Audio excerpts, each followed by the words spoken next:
दोस्तों, उत्तर प्रदेश के आगरा शहर में बना ताजमहल एक विश्व धरोहर मकबरा है। इसे मुगल बादशाह शाहजहां ने अपनी बेगम मुमताज महल की याद में 17वीं सदी में बनवाया था। वह उनकी तीसरी पत्नी थी। ताजमहल 1983 में यूनेस्को विश्व धरोहर स्थल की सूची में शामिल हुआ था। ताजमहल को बनाने में करीब 22 साल लग गए थे। दुनिया भर के पर्यटक इसकी खूबसूरती के कारण इसको देखने के लिए आते हैं। ताजमहल का सबसे मनमोहक और सुंदर दृश्य पूर्णिमा की रात को दिखाई देता है। हालांकि बीच बीच में इसकी जमीन के मालिकाना हक को लेकर विवाद खड़े होते रहते हैं।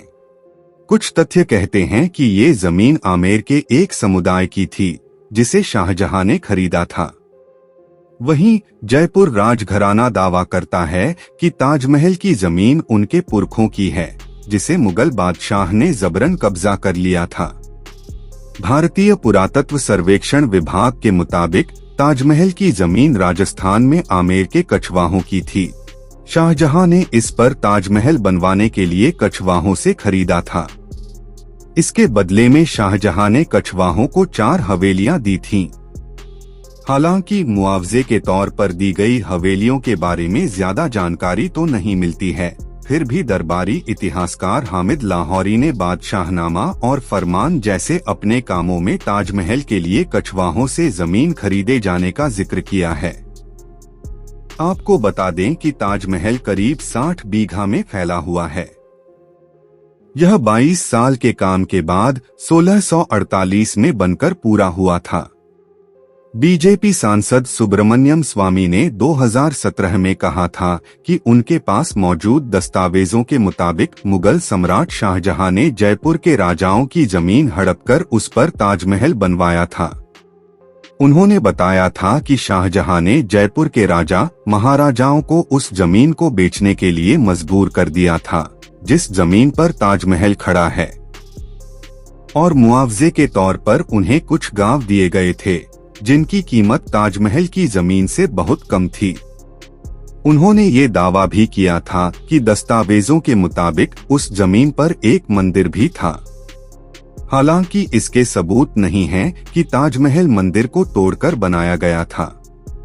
राजसमंद से बीजेपी सांसद और जयपुर राजघराने की सदस्य दिया कुमारी ने 2022 में दावा किया कि आगरा का ताजमहल जयपुर राज परिवार की जमीन पर बना हुआ है। उन्होंने आरोप लगाया है कि मुगल बादशाह शाहजहां ने जयपुर राजघराने की जमीन पर जबरन कब्जा किया था। उन्होंने कहा कि अगर कोर्ट आदेश दे तो वह दस्तावेज भी मुहैया करा देंगी। राजघराने के पोथी खाने में जमीन के मालिकाना हक से जुड़े सभी दस्तावेज मौजूद हैं। उन्होंने कहा कि सच्चाई सामने लाने के लिए ताजमहल के बंद कमरों को खोला जाना चाहिए। हालांकि उन्होंने ये भी कहा कि ताजमहल को गिरवाने की उनकी कोई मंशा नहीं है, बस वह सच को सबके सामने लाना चाहती हैं। दोस्तों, जब मुमताज को कब्र में दफनाया गया तो मुगल बादशाह शाहजहां ने सफेद संगमरमर से बनी इस खूबसूरत इमारत का नाम रौजाए मुनव्वरा रखा था, जिसका हिंदी में मतलब होगा जगमगाता हुआ मकबरा। कुछ समय बाद इसका नाम बदलकर ताजमहल किया गया। उस समय में ताजमहल को पूरा बनाने में 3.2 करोड़ रुपए खर्च किए गए थे। इसमें 28 अलग अलग किस्म के पत्थरों का इस्तेमाल किया गया है। दोस्तों, ताजमहल को बनाने में 20,000 से ज्यादा मजदूरों ने दिन रात मेहनत की थी, तब जाके ताजमहल बना था।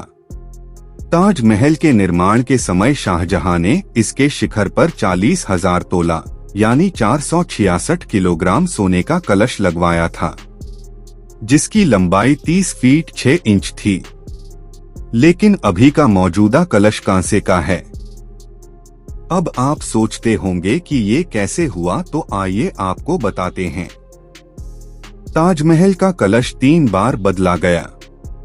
साल 1810 में अंग्रेजी सेना के अफसर जोसेफ टेलर ने ताजमहल के शिखर पर लगा सोने का कलश उतरवा दिया और उसकी जगह पर वैसा ही दिखने वाला सोने का पॉलिश किया हुआ तांबे का कलश वहां लगवा दिया।